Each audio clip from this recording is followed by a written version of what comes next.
Galera, essa é a parte 2 do anime do Aristocrata. E quem não viu a parte 1, eu vou deixar aqui nos cards e na descrição. Corre lá que tá muito bom também. O episódio começa com o Prota indo visitar os deuses, pois ele queria ver o que poderia ser feito com seus status, pois já estava bem acima de um humano normal. O deus Zenon fala que do jeito que ele está indo, ele pode se tornar um semideus, ficando na mesma classe que bestas e dragões divinos. Em seguida, Zenon aproveita para perguntar se o Prota conhece algum tipo de entretenimento, pois ali naquele mundo não tem nenhum entretenimento para eles se divertirem. E o Prota fala que vai pensar em algo. Um tempo depois, ele sai com Reine para ela experimentar alguns vestidos, mas ele acaba se cansando e decide sair da loja.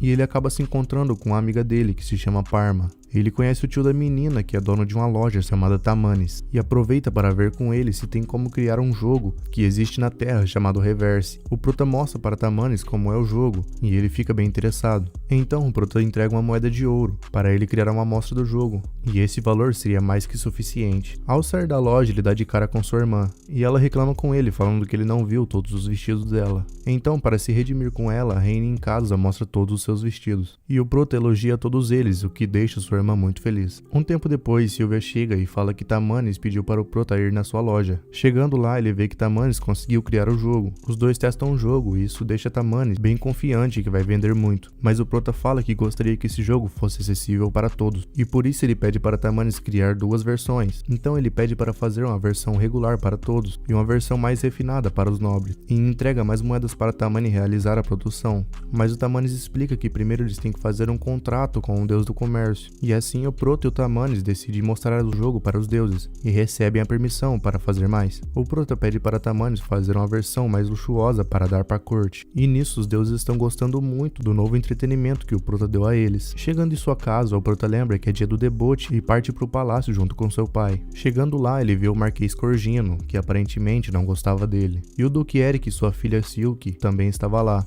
E como eles não tinham se conhecido de forma formal antes, todos se apresentam novamente e o Prota aproveita para elogiar o vestido de Silk, o que deixa ela mais apaixonada, fazendo até o Duque Eric enxergar o Prota como um galanteador. Sozinho com seu pai, ele pede desculpa, pois ele acabou tratando Silk como ele tratava sua irmã. Porém, quando o rei e a Telestia aparecem, ele faz a mesma coisa e elogia a beleza de Telestia, que também faz ela ficar mais apaixonada por ele, fazendo o rei também ver ele como um galanteador. Em seguida, o Prota entrega seu presente para o rei, que é o jogo na versão luxuosa. E isso deixa o seu pai surpreso e orgulhoso, pois ele nem sabia que o Prota estava envolvido em algum comércio, ainda mais algo inovador. Em seguida, o Prota está falando com Silk, e como de costume, ela está jogando seu charme para cima dele. Até que de repente o filho do Corgino aparece e ele se chama Rabbit. Ele tenta chamar a atenção da Silk, mas ela o trata de forma fria. Sentindo inveja do Prota, ele começa a implicar com ele e começa a se gabar por ser filho de um marquês. E como o Prota se apresenta como barão, todos os garotos entendem que o Prota é apenas um filho de um barão, que estava abaixo de um marquês, e começa a zombar dele. Então eles pedem para brigar com o Prota lá fora, e lá um amigo de Rabbit se esforça muito para juntar mana para fazer um ataque, mas quando ele ataca sai apenas uma bolinha de fogo que o Prota desvia facilmente. Em seguida, outro amigo de Rabbit, que ao invés de ter magia de fogo, ele tem magia de pedra, e ataca duas pedrinhas na direção do Prota, que também desvia facilmente. Cansada daquilo, Silk revela que o Prota não é filho de um barão, e sim filho de um marquês, assim como o Rabbit, e que na verdade o Prota tem o cargo de barão, e que ele recebeu esse título após enfrentar diversos monstros. E isso faz os meninos mudarem a atitude e pedirem desculpa de joelhos, e saem rapidamente dali, deixando o Prota e Silk sozinhos. E nisso Silk dá a ideia deles saírem em um encontro juntos, mas de repente Telestia aparece e fica com ciúmes, e diz que também quer ter um encontro com o Prota. Em seguida o rei chega e diz que não gosta nem um pouco de saber que sua filha tem um encontro. Um tempo depois o rei está se divertindo bastante com o jogo que o Prota entregou para ele, e de repente o Duque Eric chega e fala que apesar do Prota estar noivo das duas garotas, aquilo ainda era um segredo e era para ele tomar cuidado. Um tempo depois o Prota recebe a chave de sua nova mansão, mas de repente muitas pessoas aparecem para jogar reverse com ele, fazendo ele ficar espantado como o jogo tinha feito sucesso. O Prota então decide ver sua nova mansão, mas ao chegar lá ele vê que ela está só o pó, tendo muitas janelas quebradas e muita teia de aranha. Mas ele resolve isso rápido, usando sua magia para reparar e limpar tudo, e em questão de segundos a mansão estava nova em folha. E pouco tempo depois o Prota já estava se sentindo em casa. E nisso Sylvia e seus outros funcionários aparecem, incluindo seu mordomo chamado Colan. Mas na hora da faxina, as faxineiras percebem que não tem uma poeira no local. Mas o Prota fala que já resolveu isso e fala para elas se prepararem para receber suas coisas. Ele fala que vai deixar tudo na mão dos seus funcionários e resolve voltar para sua outra casa, onde ele finalmente encontra seus 2 outros irmãos, o Dejin e o Alec, que estavam muito orgulhosos com o Prota, pois ele conseguiu um título de barão e uma mansão bem antes deles. Em seguida, sua família resolve ver a nova casa do Prota e ficam impressionados com o tamanho da casa. Seu pai fala que a única coisa que falta ali é obras de arte, pois todos os nobres usam obras de arte para decorar suas casas, como vasos, quadros ou até monstros empalhados. Então o Prota coloca um dragão vermelho que ele derrotou na floresta como decoração no meio de sua sala, que deixam todos ali assustados, pois seu pai fala que até mesmo cavaleiros de classe A têm dificuldade para derrotar um monstro desse, e ainda por cima ele vale 1000 moedas de platina. Em seguida, sua mãe e sua irmã descobrem mais uma coisa diferente na casa, e que no banheiro possui um jatinho de água, e isso é uma coisa que nunca foi usada naquele mundo, fazendo elas ficarem encantadas. Então seu pai aproveita para falar que é uma regra fazer uma festa de comemoração. O Prota fica preocupado, pois ele não tinha noção nenhuma de como realizar aquilo. Mas felizmente o seu mordomo já tinha realizado os preparativos e fez uma lista dos convidados, que incluía o Marquês Corgino. O Prota fala que não se dava muito bem com ele, mas seu mordomo fala que não era bem visto não convidar um nobre.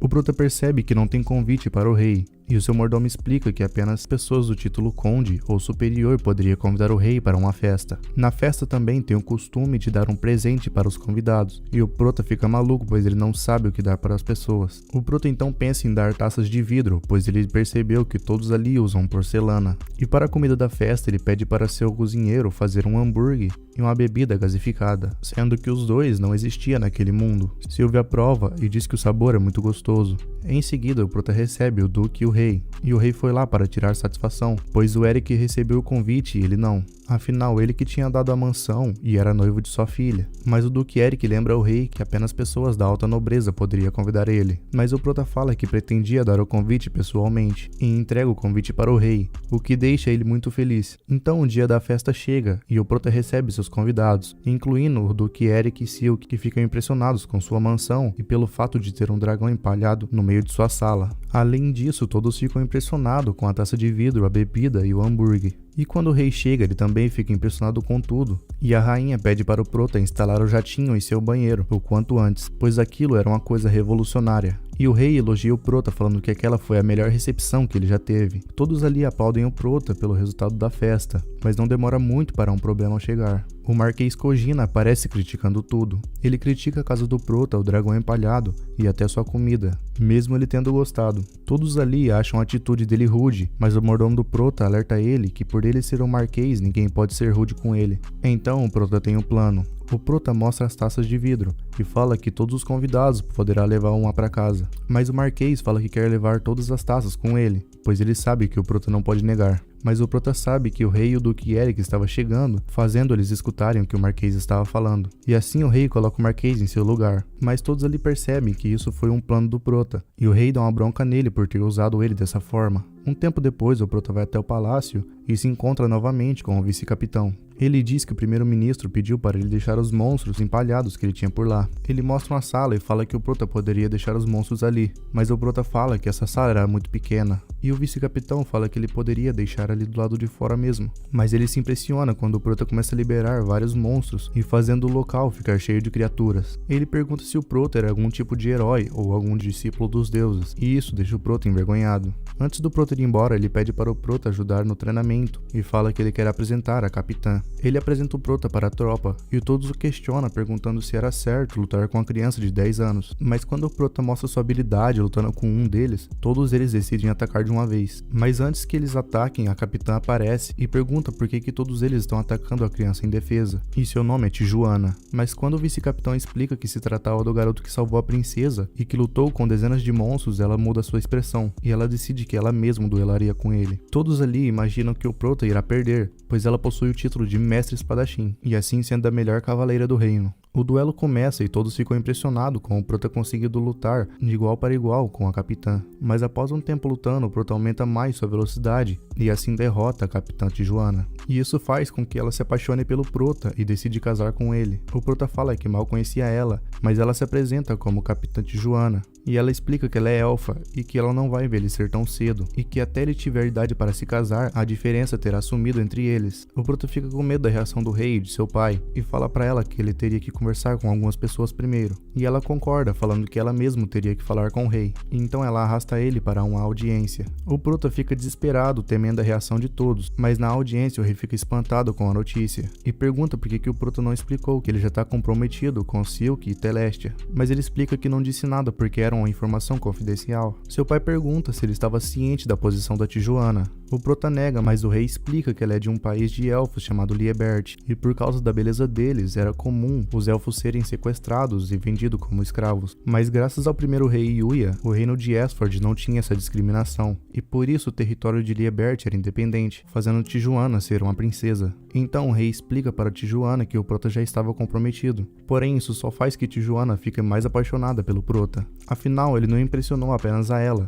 e também o rei e o Duque Eric. O rei fala que antes dela firmar qualquer noivado, era para ela falar com seu pai, e imediatamente ela vai escrever uma carta para ele. Após o Caim sair, todos ali começam a conversar sobre ele ser muito forte, pois ele é apenas uma criança e é mais forte que muitos outros humanos. O rei suspeita que ele está escondendo algo e decide fazer um teste com ele. Um tempo depois, o Prota está andando pelo palácio e está muito cansado de tanto ser forçado a lutar com Tijuana, que estava usando o Prota para ficar mais forte, até que de repente ele se encontra com o vice-capitão, e o Prota explica que de tanto lutar com Tijuana, ele acabou adquirindo o título de mestre espadachim, mas de repente Tijuana encontra ele e leva ele para treinar novamente. Um tempo depois ele tem uma nova audiência com o rei, e por todos estar ali ele pensa que está encrencado, mas o rei entrega um livro para ele falando que é um livro de magia de nível imperial e que o próprio rei Yuya tinha escrito ele. O Prota abre o livro e fica muito empolgado por ter várias magias de alto nível. Porém o rei fala que ele foi o único que conseguiu ler o livro, e quando o Prota olha, ele vê que o livro está escrito em japonês. E então o Prota percebe que o nome Yuya é um nome japonês, e que provavelmente ele também tinha reencarnado naquele mundo. O rei pergunta por que o Prota entendia aquele idioma. Então, sem outra opção, o Prota decide ser sincero, e pede para que todos mantenham aquela informação dentro daquela sala. Então ele começa a explicar que ele tem memórias de sua vida passada,